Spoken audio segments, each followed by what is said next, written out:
ಮುಸ್ಲಿಮರಿಗೆ ಬಿಟ್ಟೆ ಬೇರೆ ಯಾರಿಗೂ ಸರ್ಕಾರನ ಇಲ್ಲ ಅನ್ನೋ ಟೈಪ್ ಅವರು ಸಂದೇಶವನ್ನು ಕೊಡ್ತಿದ್ದಾರೆ. ಈ ರಾಜ್ಯದಲ್ಲಿ ಮುಸ್ಲಿಮರು ಬಿಟ್ಟು ಬೇರೆ ಯಾರು ಕೂಡ ಸುರಕ್ಷಿತರಾಗಿ ಇವತ್ತು ಇಲ್ಲ. ಇವತ್ತು ಜನವಾರ ಐತಲ್ಲ, ಒಂದು ಕೇವಲ ಒಂದು ಸಮಾಜದ ಗುರುತಲ್ಲ ಅದು. ಅದು ಹಿಂದೂ ಧರ್ಮದ ಒಂದು ಅವಿಭಾಜ್ಯ ಅಂಗ.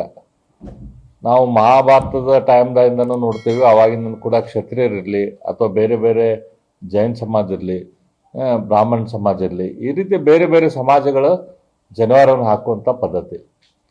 ಲಿಂಗಾಯತರು ಶಿವದಾರ ಹಾಕ್ತಾರೆ, ನಾವು ಲಿಂಗಧಾರಣೆ ಮಾಡ್ತೀವಿ. ಈ ರೀತಿ ಬೇರೆ ಬೇರೆ ಪದ್ಧತಿ ಸನಾತನ ಧರ್ಮದಲ್ಲಿ ಅದಾವ.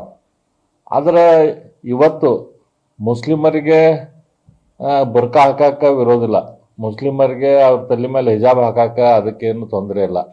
ಆದ್ರೆ ಒಳಗಿರುವಂಥ ಜನವಾರದಿಂದ ಇವ್ರಿಗೇನು ತೊಂದರೆ ಆಗ್ತೈತಿ, ಕಾಂಗ್ರೆಸ್ದವ್ರಿಗೆ ಏನು ತೊಂದರೆ ಆಗ್ತೈತಿ ನನಗೆ ಗೊತ್ತಿಲ್ಲ.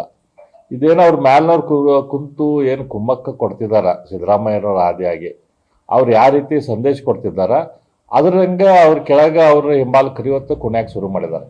ಹಾಗಾಗಿ ಇವತ್ತು ಬೀದರ್ದಾಗಲಿ, ಶಿವಮೊಗ್ಗದಾಗಲಿ, ಸಾಗರದಾಗಲಿ ಇವತ್ತು ಆಗ್ತಿರುವಂಥ ಘಟನೆಗಳು ಇದು ಸಿದ್ದರಾಮಯ್ಯನವರ ಕುಮ್ಮಕ್ಕಿನಿಂದ ಅವರ ಒಂದು ರೀತಿ ಇಂಡೈರೆಕ್ಟ್ ಆಗಿ ಏನು ರಾಜ್ಯದಲ್ಲಿ ಮೆಸೇಜನ್ನು ಕನ್ವೆ ಮಾಡ್ತಿದ್ದಾರೆ ಅದ್ರ ಮೂಲಕ ಆಗ್ತಿದೆ. ಅವ್ರದ್ದು ಘನ ಉದ್ದೇಶ ಅಂತಂದ್ರೆ ಸಮಾಜವನ್ನು ಒಡೆಯೋದು ಸಿದ್ದರಾಮಯ್ಯನವರು.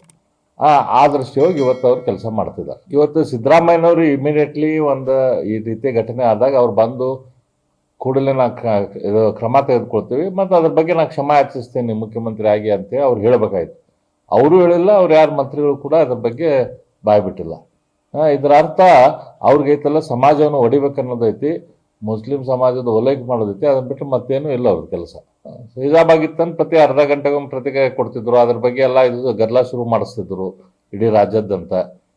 ಇವತ್ತಿದು ಹಿಂದೂ ಸಮಾಜಕ್ಕೆ ಆಗೈತೆ ಅಂಥೇಳಿ ಅಥವಾ ಹಿಂದೂ ಸಮಾಜಕ್ಕೆ ಅವ್ರ ಕುಮ್ಮಕ್ಕಿಂದನೇ ಆಗಿದ್ದು ನಾನು ಕೇಳಿದ್ದು. ಯಾಕಂದ್ರೆ ಈಗ ಅಲ್ಲ ಅವ್ರ ರಾಜ್ಯದಲ್ಲಿ ಮುಖ್ಯಮಂತ್ರಿ ಆಗಿ ಅವ್ರು ಏನು ರೀತಿ ಯಾವ ರೀತಿ ಇಂಡೈರೆಕ್ಟ್ ಆಗಿ ಜನರಿಗೆ ಸಂದೇಶ ಕೊಡ್ತಾರ, ಅದ್ರ ಮೇಲೆ ಅವ್ರ ಹಿಂಬಾಲಕರು ಇವತ್ತು ಈ ರೀತಿ ಕಾರ್ಯಕ್ರಮಗಳನ್ನು ಶುರು ಮಾಡಿದ್ದಾರೆ. ಇವತ್ತಲ್ಲಿ ಮುದಸ್ಸರ್ ಅಂತ ಅವನ ಮೇಲೆ ಆ್ಯಕ್ಷನ್ ತೊಗೊಂಡಿಲ್ಲ, ಅಲ್ಲಿರುವಂಥವ್ರು ಬೇರೆಯವ್ರ ಮೇಲೆ ಅಷ್ಟೇ ಆ್ಯಕ್ಷನ್ ತೊಗೊಂಡಿದ್ದಾರೆ ಬೀದರ್ದಲ್ಲಿ. ಅವ್ನು ಮುದಸ್ಸರ್ ಮೇಲೆ ಯಾಕೆ ಆ್ಯಕ್ಷನ್ ತೊಗೊಂಡಿಲ್ಲ? ತೊಗೋಬೇಕಲ್ಲ ಅವನ ಮೇಲೆ. ಅವು ಬರೀ ಮುಸ್ಲಿಂ ಸಮಾಜ ಅನ್ನೋದಕ್ಕೆ ಅವನ ಮೇಲೆ ಆ್ಯಕ್ಷನ್ ತೊಗೊಂಡಿಲ್ಲ ನೀವು. ನಾವು ಇದನ್ನು ತೀವ್ರವಾಗಿ ಖಂಡಿಸ್ತೀವಿ. ಇವತ್ತು ಇದ್ರ ಬಗ್ಗೆ ಈಗ ನಮ್ಮ ಜನಾಕ್ರೋಶ ಯಾತ್ರೆಯಲ್ಲಿ ಕೂಡ ಈ ವಿಷಯದ ಬಗ್ಗೆ ಈಗ ನಾವು ಮಾತಾಡ್ತಾ ಇದ್ದೀವಿ. ಅದ್ರ ಜೊತೆ ಇವತ್ತು ಜನ ನೋಡ್ತಿದ್ದಾರೆ, ಬಿ ಜೆ ಪಿದಷ್ಟಿಲ್ದು. ಯಾಕಂದ್ರೆ ಇದು ಬಿ ಜೆ ಪಿ ವಿಷಯ ಅಲ್ಲ, ಇದು ಜನರ ವಿಷಯ ಐತಿ. ಜನ ನೋಡ್ತಿದ್ದಾರೆ ಕಾಂಗ್ರೆಸ್ ಏನು ಮಾಡಾಕೈತಿ.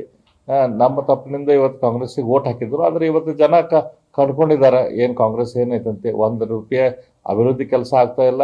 ಇವತ್ತು ಸಮಾಜದ ಕ್ರೋಢೀಕರಣ ಮಾಡಿ ಮತ್ತು ಅದನ್ನು ವೋಟ್ ಬ್ಯಾಂಕ್ ರಾಜಕಾರಣ ಮಾಡಬೇಕಂತ ಅದ ಒಂದು ಉದ್ದೇಶ ಇಟ್ಕೊಂಡು ಸಿದ್ದರಾಮಯ್ಯನವರು ಕಾಂಗ್ರೆಸ್ ಅವ್ರು ಕೆಲಸ ಮಾಡ್ತಿದ್ದಾರೆ. ಜನ ನೋಡ್ತಿದ್ದಾರೆ. ಮುಂದೆ ಅವ್ರಿಗೆ ಸರಿಯಾದ ಸಮಯದಲ್ಲಿ ಅವ್ರಿಗೆ ಏನು ಶಿಕ್ಷೆ ಕೊಡ್ಬೇಕು ಅದನ್ನು ಜನ ಕೊಡ್ತಾರೆ.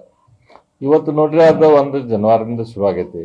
ಅದು ನಾಳೆ ಈಗ ಯಾರಾದರೂ ಕೂಡ ಪರೀಕ್ಷೆಗೆ ಹೋಗ್ಬೇಕಾದ್ರೆ ದೇವ್ರ ದರ್ಶನ ಮಾಡಿ ಹನಿ ಮೇಲೆ ಗಂಧ ಇಟ್ಕೊಂಡು ಅಥವಾ ಕುಂಕುಮ ಇಟ್ಕೊಂಡು ಹೋಗುವಂಥದ್ದು ಇದೆಲ್ಲ ಪದ್ಧತಿ.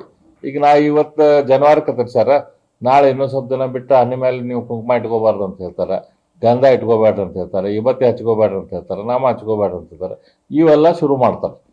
ಇದೆಲ್ಲ ಅದು ನಾವು ಸುಮ್ಮ ಕುಂತೀವಿ ಅಂತಂದ್ರೆ ಇಂಥವೆಲ್ಲ ಗದ್ದಲ ಶುರು ಮಾಡ್ತಾರೆ.